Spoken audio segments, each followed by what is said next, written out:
guys, and welcome to a video talking about One Piece episodes 775, 6, and 7, I believe. I may or may not be one off on that, but you know which episodes they are because it's in the title of the video.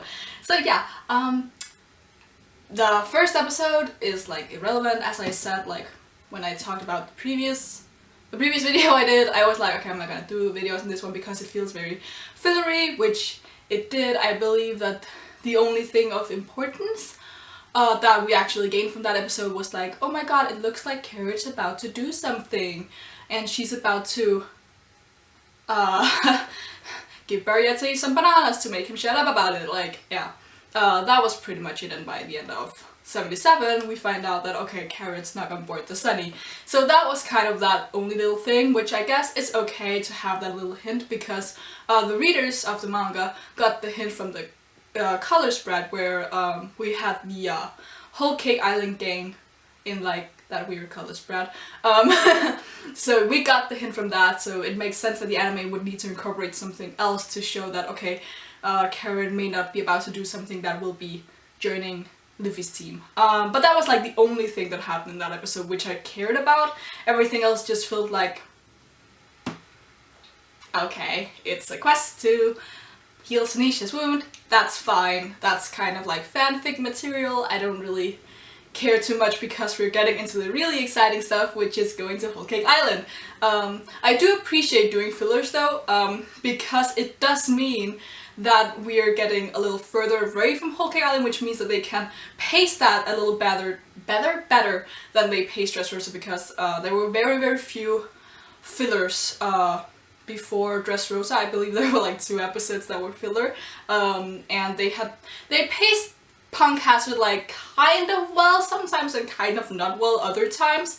So it was like with Dressrosa, also because it was so long, it was just like horribly paced. I believe the anime had like twice as many episodes, or almost twice as many episodes. I think 50 or 52 more episodes than the manga had, which is like, that was horrible. So I really hope that we have like these fillery things so that Whole Cake Island will be paced a lot better, because that's a really great arc and the anime really suffers from bad pacing. We all know this, like really great arcs just become really bad arcs in the anime because of the pacing. Like my best example is Skypiea, just because like I have a friend who on her first time going through One Piece, she watched the anime rather than reading the manga, and she just hates Skypiea for everything that it is, because it was so horribly paced. Like she felt like she would watch an episode and nothing happened for like 4 episodes.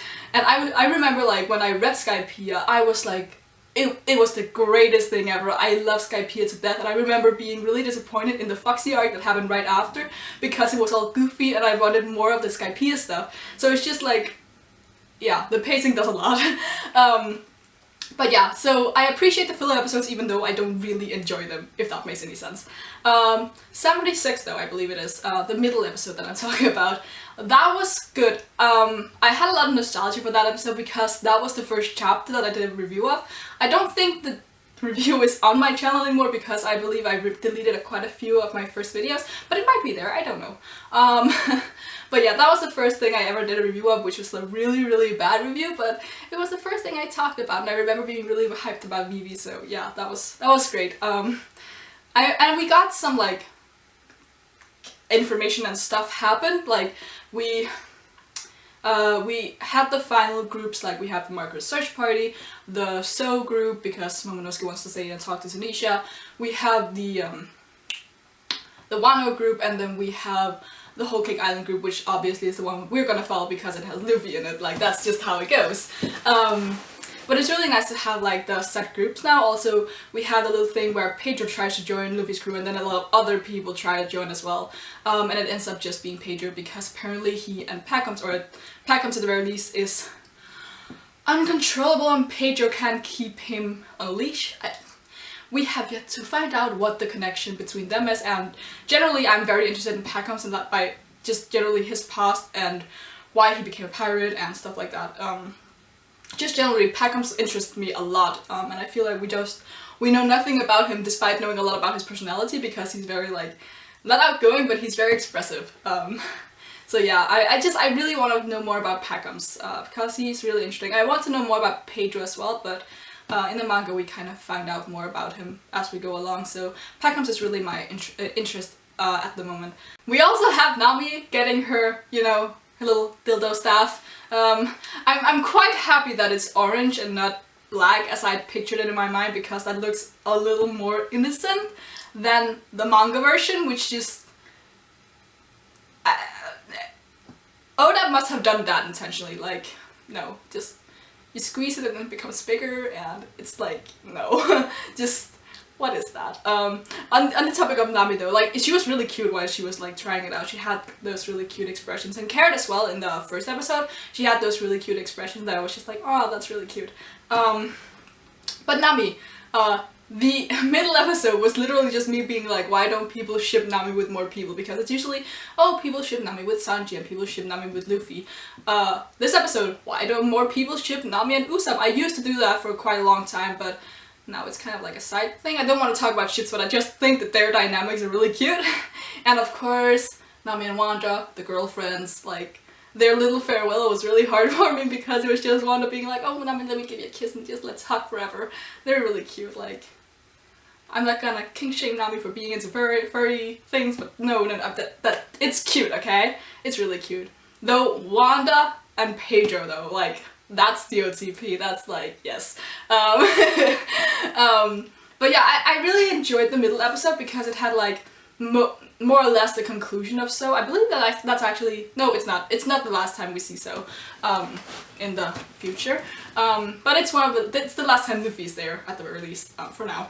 So it concludes more or less the So arc, and we get into the Reverie stuff, which is super exciting because we meet Vivi again, and we all love Vivi, like, yes, we all love Vivi. But then we go into the next episode, which is 90% flashbacks, which is like Naruto War flashbacks. But it was kind of, I actually enjoyed it a lot. It was like watching a really long AMV. Which I do enjoy because it has been a while actually since I've watched or read Alabasta. I did a read through a One Piece a few months back, and I actually stopped when I came to Alabasta because I had stuff to do and I never picked it up again. So yeah, I'm really happy that we actually got that, because again, the more we like put off Whole Cake Island, the better paced Whole Cake Island would be, so I do appreciate these episodes. And this kind of flashbacky thing I enjoyed a lot more than I did the filler, just because it was Vivi. We haven't seen her for a long time, and it did pick all the good moments to highlight and showcase, just like what Vivi's bond with the Straw Hats is. And yeah, I think actually, despite it being 90% flashback, it was actually good. And we also did like get some more interactions with Vivi and her father and other people whose name I've forgotten, Igaram and Pell and people. And we also got Shirahoshi, with her not wanting to go to the surface because she's scared, and that's not good, because if they don't bring Shirahoshi to the Reverie, it will kind of look like they still don't trust humans, which of course is a bad thing, because their aim for the Reverie is for them to relocate Fishman Island to the surface. So they need Shirahoshi to be brave and to go to the surface with them, even though, you know, she's scared. And she has a little flashback to Luffy again, with Luffy promising to take her a walk in the forest, and it's cute. Like, I actually really like Shirahoshi. I am aware that a lot of people don't really like her, but I think she's a really great character. I could probably like, I could make a really long video talking about why Shirahoshi's character works and why Rebecca's don't. But, you know, I really like Shirahoshi for the character that she is, even though, like, I do kind of get annoyed by the crybaby characters, but again, I just feel like Shirahoshi works a lot. And I actually think that overall that's everything that happened, because we had that filler episode, we had the flashback episode, then we had the episode where stuff happened, but not too much. Like, it was mostly just like funny little shenanigans with some gags. Actually a lot of gags with like Nami trying the new Klimatag out, Luffy finding Peckhams, people trying to join the Straw Hats even though they know that they're on an infiltration mission, and just weird stuff like that. So yeah, it was a mixed bag of episodes, like very different, but definitely mostly enjoyable, with the exception of like stupid stuff in the first episode.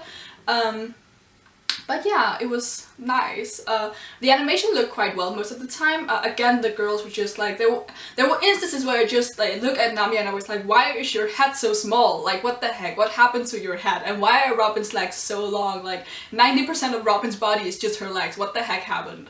Just... Someone needs to get on that One Piece team and just learn to draw the girls. I don't understand how, like... When you can draw a character like Luffy so well, and Luffy's quite hard to get down because he has that perfect balance between being really cute and also having that slightly intimidating look when he wants to. I feel like Luffy's hard to draw, but why can't you draw the girls? It's annoying. But either way, I just... stop. I want to end this on a happy note. So yeah, it was enjoyable. And I'm actually quite happy. I think that the dynamics of this group is a lot more fun to be around than the Dressrosa group, because you have Robin, who's quite serious, Zoro, who's quite serious, and you have Frankie, who has like the very specific kind of humor that I really think that Frankie's a lot more enjoyable when he's around other Straw Hats, and for most of the Dressrosa arc, he was by himself, which was really a shame. But actually, Frankie was great in Dressrosa, except for like 1 or 2 scenes. And then we had Usopp, who, again, I enjoy, but I feel like he's also better when he interacts with people. And again, with the Dressrosa stuff, most people didn't get to interact as much. So it was just like kind of eh.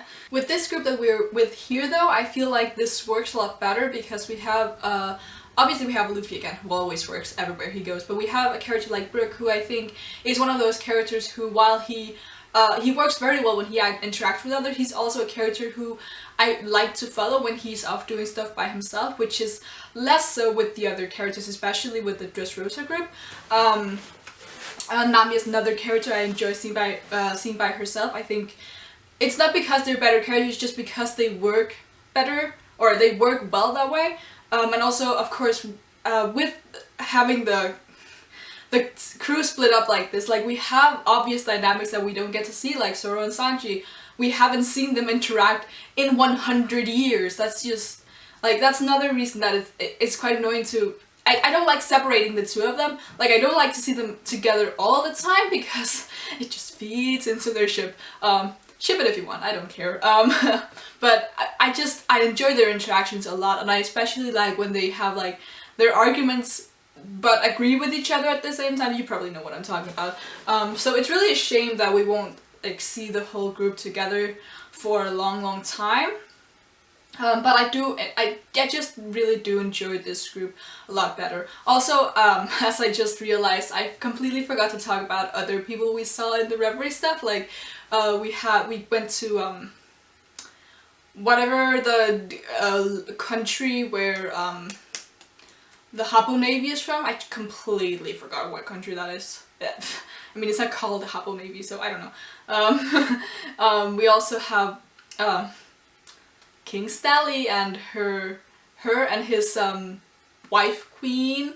I don't remember her name. It's like a pun about it not being like irrelevant, like something. And we have random people who we haven't seen like ever. So random shows like the guy with the clock beard, and I'm pretty sure there's a guy who looks like Hitler. Right now I'm remembering the manga because I actually don't remember every character that appeared in the anime, but we have people from like new countries because this is a Reverie, and we're gonna have more countries than of course we've seen, because that would just be a meeting of 10 people then, and there are more than 10 peoples who will be attending the Reverie.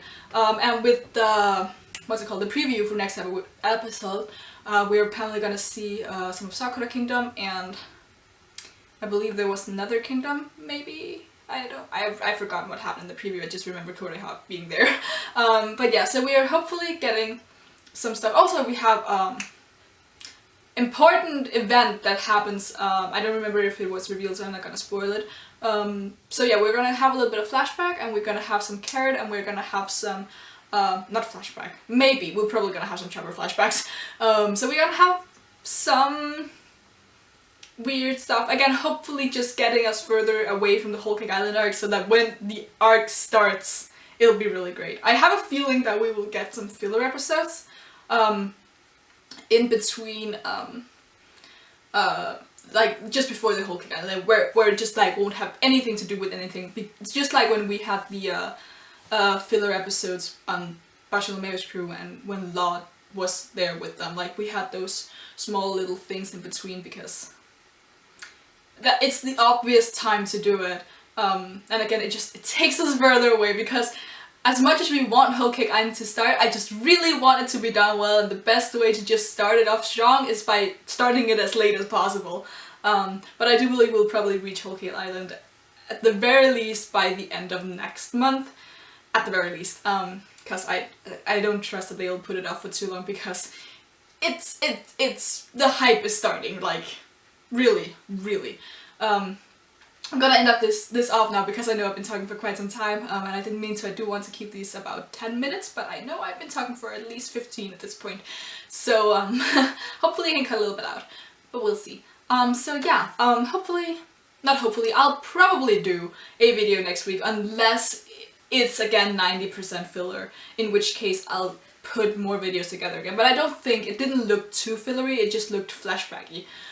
Which means I can probably talk a little bit about that, and then I can maybe talk about some other stuff as well, because these videos aren't as much reviews as just me rambling with some basis in the episodes. So yeah, you can leave a like if you like anything that I have to say. Leave in the comments below what you thought of these episodes, or if like you have any thoughts on anything that I mentioned. And I guess you can subscribe if you want to see more of this. Remember, this is not a review, it's just like me talking about stuff. So yeah. And yeah, I guess until next time, bye!